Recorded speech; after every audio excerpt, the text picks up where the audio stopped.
Hello humans, Master Dinnerflax here, and today I got a request for Exodia, but they weren't descriptive on how they wanted Exodia.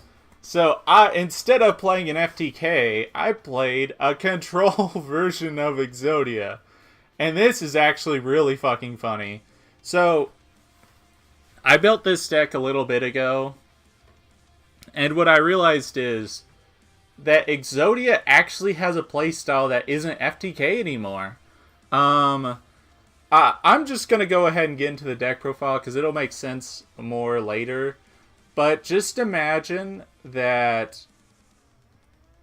Just imagine that you can just like pull off some real bullshit with this deck, and it's so funny. It's actually hilarious. So yeah, let's get into it. Incarnate, this card is actually insane. It gains 1,000 attack for each Forbidden One in your graveyard. It's unaffected by everything.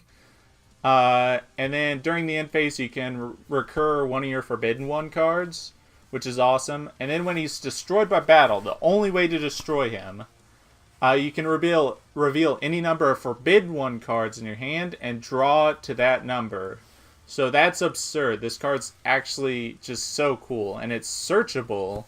One of the cards I play in here. Each one of the Forbidden One pieces, obviously. So, they'll come key in a moment. I'll explain why. It's 2 Silent Magician to act as a 4th and 5th Incarnate, because you summon Incarnate by tributing a Forbidden One piece. But you can also tribute this, tribute a Forbidden One piece to summon this. And since you have so much draw power on the deck, she gets huge. And she's spell negation. It's like, sometimes it can just win a game alone. Like, I used to play this in quite a few decks. And this is absolutely better than Silent Swordsman. Sure, Silent Swordsman can summon the level 7 version, which is Imperial Order. But this card just, you have so much more control over it than you do Silent Swordsman. So, this card's absurd. 3 Trash Panda. I said Trash Panda. Treasure Panda. That card's absurd. You can summon your Forbidden One pieces, tribute them off, or make Sylvan Princess Sprite. Pretty good. 2 Witch of the Black Forest. I am actually playing this because it's a spellcaster that floats. And something interesting is that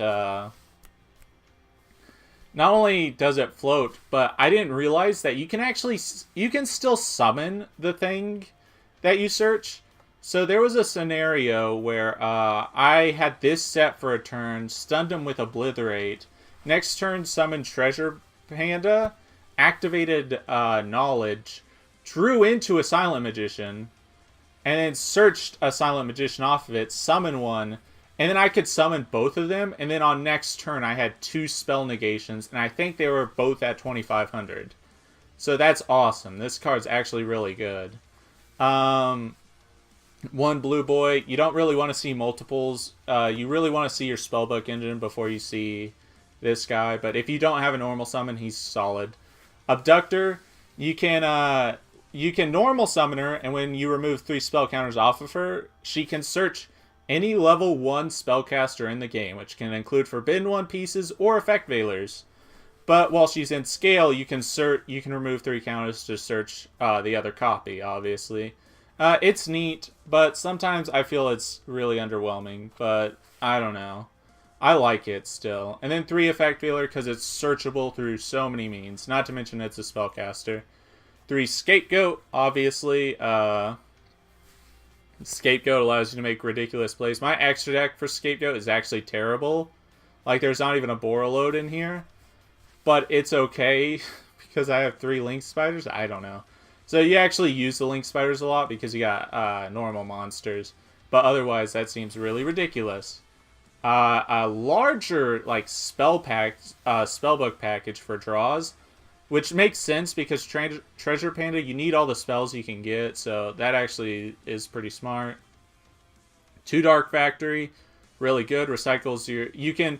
So I think out of all the games I've won with this deck, only twice have been with Exodia's actual win condition.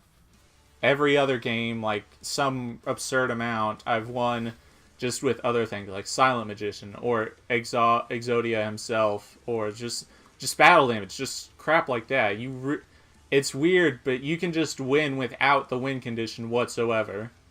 2 Cosmic Cyclone, just because extra spells, Upstart extra spells, Foolish extra spells. And we got triple Obliterate. This is a continuous compulse that sends Forbidden One pieces to your graveyard. This card is awesome. So that's really cool. And then 2 Strike, just for extra spells and traps, because you need it for Treasure Panda.